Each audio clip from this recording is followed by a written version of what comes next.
The air in the bank was tense, thick with unspoken judgment. Ethan Mitchell, the man who had built this institution from the ground up, was now facing the very forces he had worked to dismantle. As he walked up to the counter, he had no reason to suspect what was coming. But as he requested to speak with a manager about a loan, the receptionist's smile faltered and her gaze briefly flicked to the side as if she were mentally cataloging his worth. "Excuse me, sir," she said coldly. "I'll let someone know you're here." But her tone was flat, almost dismissive, as if she'd seen him before, and that was enough to decide his fate. Ethan stood there, patiently waiting, doing his best to blend into the background. He was just another man in jeans and a hoodie, trying to look inconspicuous. But this was not the image of Ethan Mitchell most people knew. His business empire, one of the largest financial firms in the country, had made him a recognizable figure. Yet here he was, trying to be a regular person, hoping to be treated like everyone else. His fingers drummed lightly on the counter as he watched the employees interact with the other customers. Every person who walked in, regardless of age or race, was greeted with a smile, a warm handshake, except for him. The subtle signs of difference were everywhere. He was ignored. His presence was an afterthought. Minutes passed, and eventually an unfamiliar loan officer, a middle-aged man named George, walked over with a clipboard in his hand. "How can I help you today?" he asked, his words clipped and businesslike, devoid of the warmth he had shown to others. Ethan handed over his paperwork. His loan application had been meticulously prepared. He knew that on paper it was solid, excellent credit, a profitable business, a plan for expansion, and the collateral to match. It should have been an easy approval. But as George glanced over the documents, his face remained impassive. After a moment, the loan officer spoke, his voice low and dismissive. "Sorry, Mr. Mitchell, but I don't think we'll be able to help you today." His eyes scanned the paperwork but never lingered on the details. It was clear he had already made up his mind. The words cut through Ethan like a blade. But it wasn't just the rejection. It was the way he had been treated, the way he had been invisible, unimportant. It was as if they could see only the surface, never questioning the merits beneath. The thought gnawed at him. He knew this was happening in his bank, but he had never expected it to be so blatant, so real. As he left the office, a sinking feeling gripped him. How had things gotten so far from the vision he had built this institution upon? He had founded Mitchell Financial with a promise that everyone, regardless of race or background, would receive fair treatment, equal opportunities. His parents, both hardworking but denied loans because of their skin color, had inspired that dream. He had made it his life's work to ensure no one would ever face the humiliation they had. Yet now, standing at the threshold of the bank, the hollow feeling of failure began to settle in. Had his own bank turned its back on its founding principles? Could the place he had poured his heart and soul into have become exactly what he had fought against? And then, as if by some twist of fate, he overheard a conversation. A deep voice drifted across the bank lobby, laden with frustration and disappointment. "Mitchell Financial turned me down, said my credit wasn't good enough, but I know that's not true. Then I watched some white guy walk in after me, and they approved him without hesitation." Ethan froze, his heart sinking even deeper. The words echoed in his mind like a relentless drumbeat. Was this what had become of the institution he had worked so hard to build? Were his own employees perpetuating the very discrimination he had sought to eradicate? His fingers tightened around his paperwork as he steeled himself. He needed answers. He would not let this continue. He would expose the truth, even if it meant confronting it within his own company. It was time for a test he hoped he would never have to conduct, but one that now seemed necessary to ensure his legacy was not defined by failure. As he left the bank that day, the first whispers of an idea began to form. Ethan knew what he had to do. He would go undercover. He would experience this discrimination firsthand, and he would hold his own institution accountable for what it had become. The same bank that had promised equality for all had failed to live up to its own standards. But this was not over yet. The true test was just beginning. The following days were a blur of preparation. Ethan couldn't shake the feeling of betrayal that had settled over him. The rejection, the indifferent treatment, The overheard conversation, it all gnawed at him. What had happened to the promises he had made so many years ago when he first founded Mitchell Financial? The values that had driven him, values that had built his empire, now seemed to have eroded from within. He spent hours in his office, staring at the documents in front of him. His phone rang, but he let it go to voicemail. He had no energy for meetings, for corporate dinners, or for the endless flood of emails. His mind was fixated on one thing: finding out the truth that could be hidden beneath a polished veneer of corporate success. Ethan wasn't just frustrated, he was determined to find out what was really happening in his branches. What were the employees doing? How deeply had the rot spread? He couldn't afford to sit by any longer, just reading reports and hearing about complaints from third parties. He needed to see it firsthand. The plan came together quickly, almost too quickly. He arranged a meeting with a professional makeup artist, someone with years of experience transforming faces for theater productions. Ethan had to be unrecognizable. Every detail mattered. He didn't want anyone to know who he was, not even for a second. He took the morning off from his usual schedule, slipping away from the bright lights and the endless whirl of conference calls. He arrived at a nondescript apartment, far from his usual luxury. A small space, filled with nothing but functional furniture, a stark contrast to the glass and steel world of his corporate offices. The transformation began. A pair of thick-frame glasses replaced his usual designer ones. The makeup artist added a few subtle touches, including a bit of scruffy facial hair along his jawline, something Ethan had never worn in public before. She worked carefully, her hands steady as she sculpted a version of him that would be almost impossible to trace back to the CEO of Mitchell Financial. A few more changes followed: a shirt that didn't quite fit, jeans that looked a size too big, and he looked in every way like a different man. As Ethan stared at himself in the mirror, he didn't recognize the person staring back. The confident CEO, the man who had given speeches on stages, had been replaced by a nervous, unsure version of himself. A man who could walk into a bank and be treated like anyone else. A man who, for the first time in years, had to confront the possibility that his skin color and appearance were all that defined his worth in the eyes of some people. His heart pounded as he practiced his new persona. His posture, once straight and commanding, was now rounded. His gaze, once piercing, was now softer, evasive. He repeated the simple lines he would need to say. "I'm here to apply for a loan." He practiced making himself smaller, taking up less space, something he had never done before. He barely recognized the person in the mirror, but that was the point. By the time the transformation was complete, Ethan had become someone else entirely. He was no longer Ethan Mitchell, CEO. Now he was just another customer, David Brooks, a man with no ties to Mitchell Financial, and his loan application, which he had meticulously crafted, would soon be tested. He didn't feel like himself as he stood up and adjusted the ill-fitting clothes. He felt almost like an imposter, but in reality he was simply experiencing the world as others did, and it was a world he had been blind to for too long. David Brooks, Ethan's alter ego, headed out the door. His pulse quickened with every step. He had a mission now. It wasn't just about the loan, it was about seeing the truth. He had to know how his bank treated people who didn't walk in wearing custom suits or a powerful name. As he approached the entrance of the Mitchell Financial flagship branch, the familiar glass facade seemed cold and distant, as though he were a stranger to it. It was surreal, almost painful. This was the place he had built.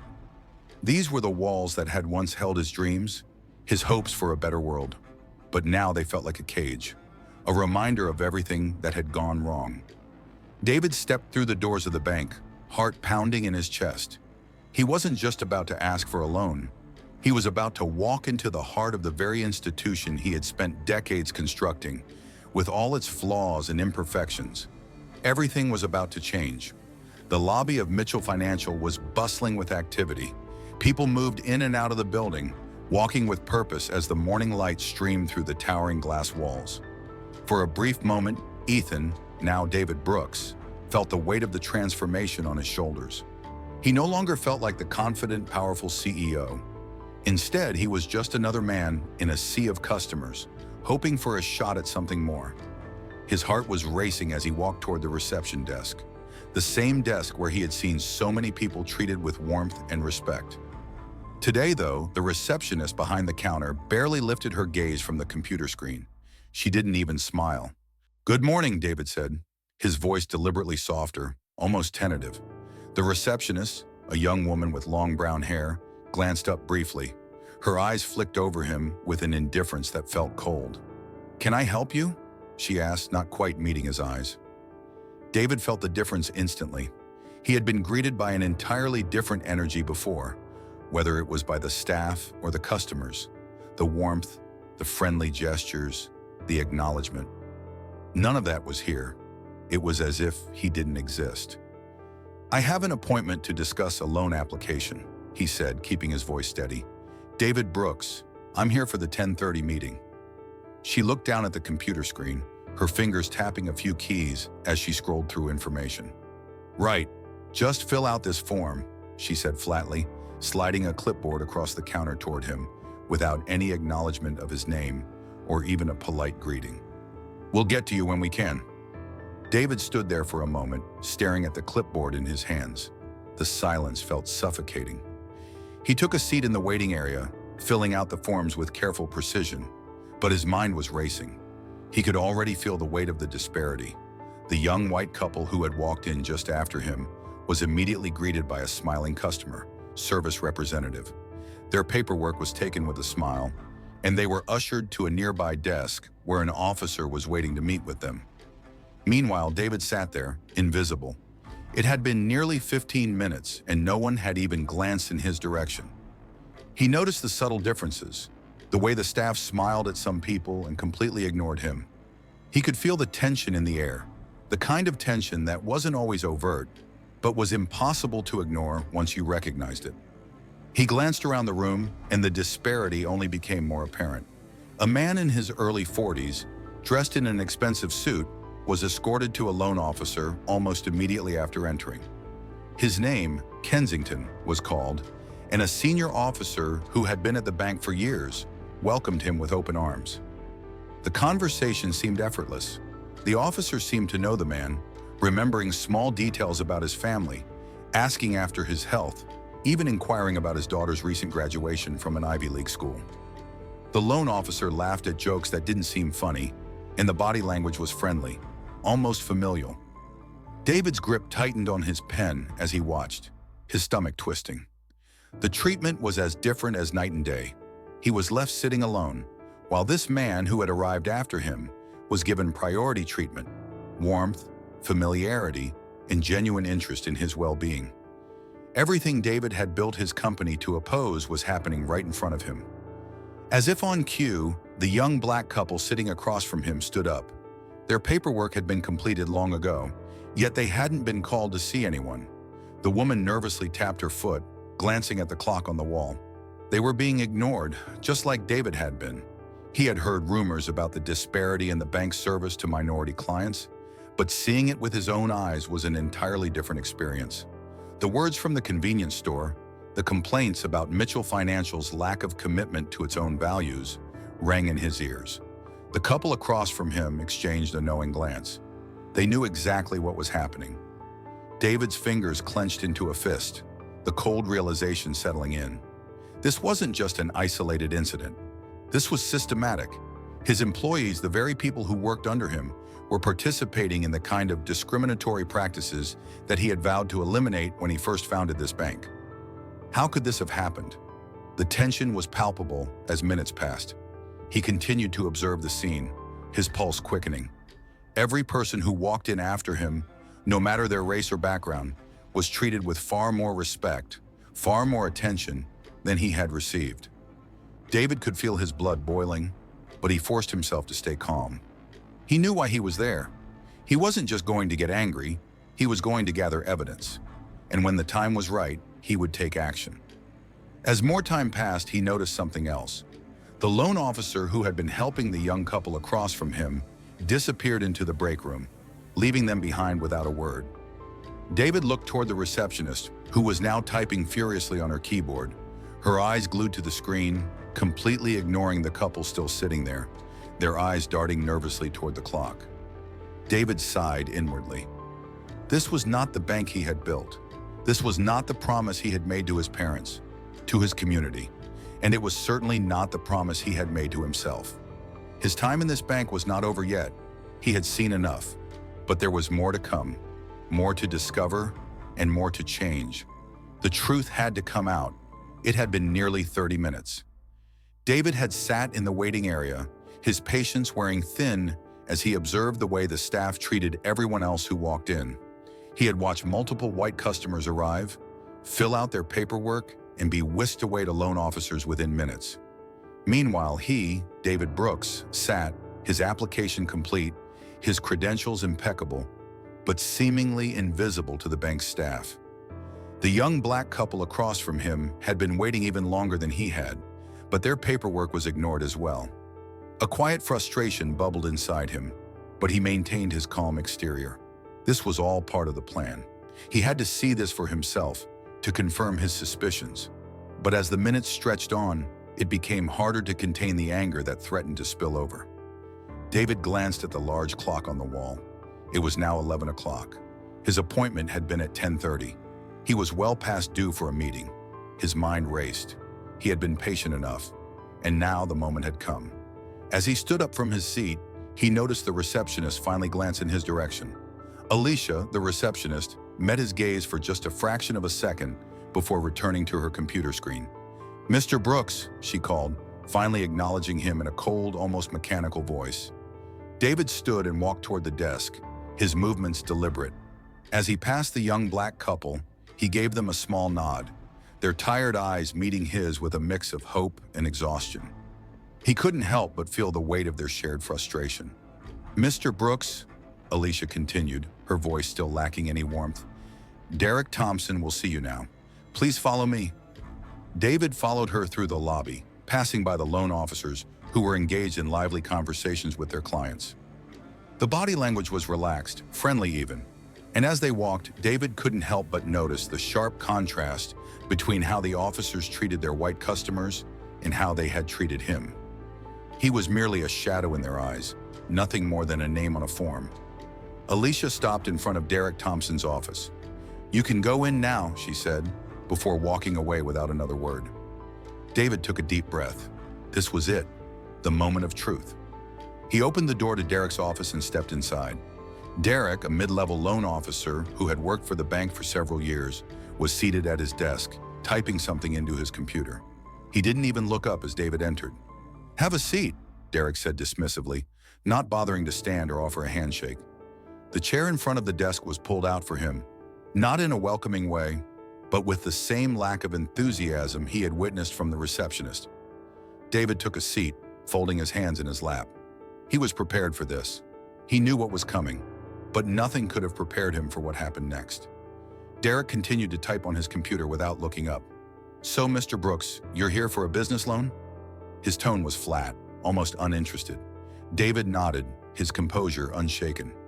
"Yes, a loan to expand my consulting business. I've included all the necessary documentation, including my business plan, financial statements, and collateral." Derek barely glanced at the paperwork. He skimmed over the first few pages, his eyes not lingering on any of the details. The business plan, which David had spent countless hours perfecting, was met with little more than a glance. "That's a pretty ambitious loan request," Derek said, still not looking at David. $100,000, huh? Quite a bit for someone just starting out." David kept his voice steady. "I'm not just starting out. My company has been profitable for years. I've secured contracts, I've met every requirement, and I have the collateral to back it up." Derek nodded non-committally, still distracted by his computer. "Let's check your credit history first," he muttered, as if David's application was already a lost cause. David sat still, watching Derek's movements carefully. He knew without a doubt that this was more than just a simple loan meeting. This was a test, one that he had created himself, and Derek had already made his assumptions. The cold skepticism in Derek's posture was impossible to ignore. David wasn't just a business owner trying to secure a loan. He was someone who had built an empire from nothing. And yet, here he was, being treated like any other black applicant, ignored, doubted, and dismissed. After a few moments, Derek looked up, his brow furrowed. "Your credit score is impressive, but that doesn't guarantee approval," he said, his voice now tinged with subtle condescension. David could feel the weight of the words, but he remained calm. "I've been in this business for years," he said quietly. "My qualifications are more than enough. I don't need a lecture on financial responsibility." Derek shifted uncomfortably. "Well, sometimes people from your background don't always understand the full scope of financial responsibility," he said, his voice dripping with thinly veiled prejudice. David's pulse quickened, but he kept his voice level.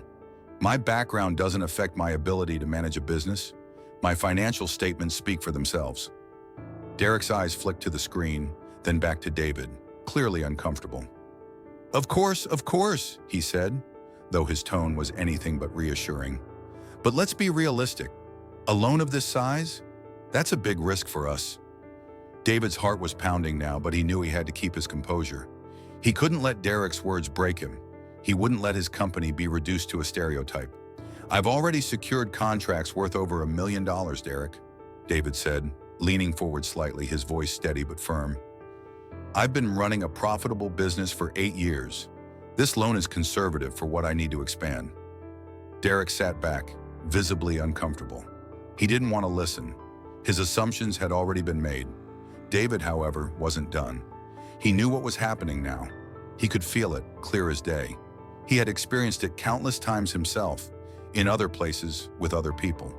The bias, the discrimination, the sense that his achievements meant nothing because of the color of his skin. But he wasn't going to let it go unnoticed.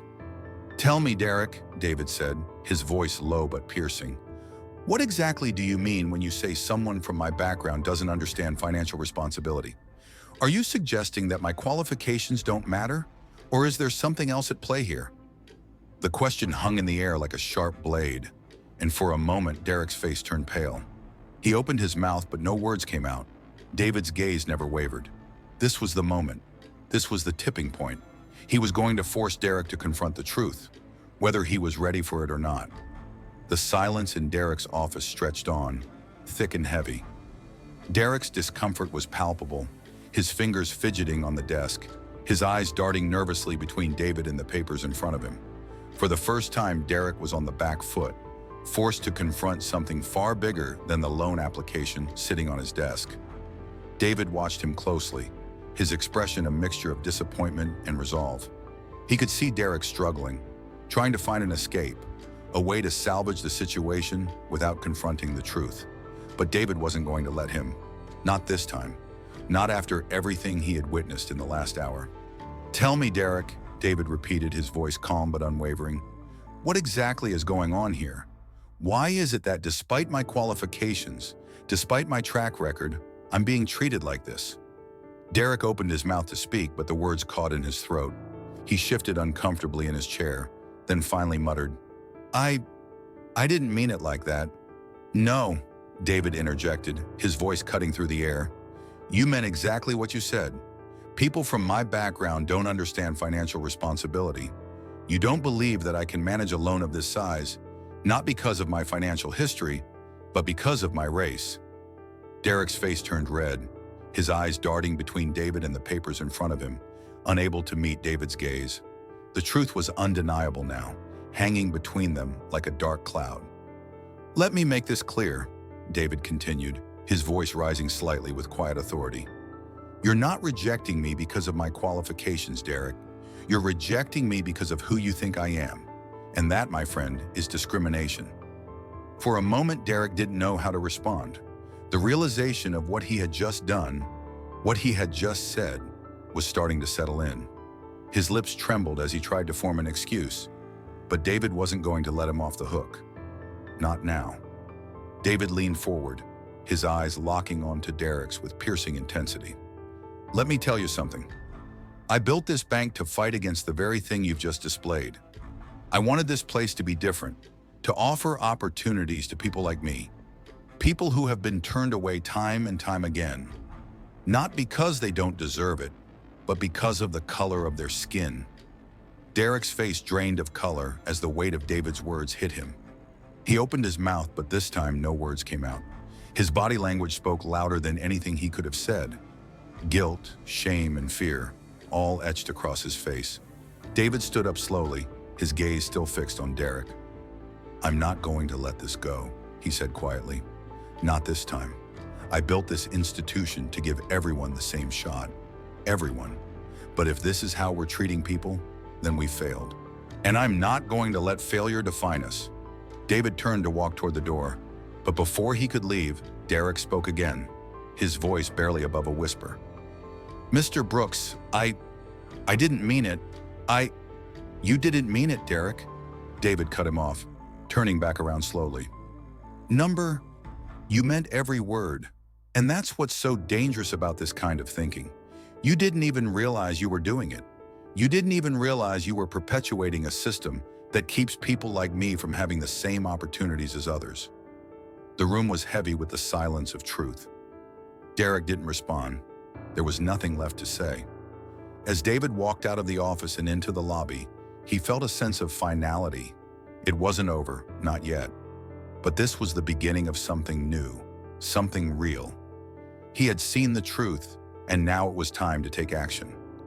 David stood in the center of the lobby, his eyes scanning the faces of the employees who were still going about their business. But now there was a new resolve in his heart. He was no longer just the CEO. He was the one who had to lead the charge, the one who had to make the changes that would ensure no one else would ever have to experience what he had. He walked toward the back office, his steps steady and purposeful. He had a meeting to call, a course of action to decide. The day of reckoning had arrived. Minutes later, a full team of employees gathered in the conference room. The atmosphere was heavy with anticipation. No one knew what was about to happen, but they could feel it. The air had shifted. David stood at the front, flanked by his most trusted colleague, Elena Matthews. She had been with him from the beginning, and her gaze now matched his, the same fierce determination to make things right. "Thank you all for coming," David began, his voice firm but measured.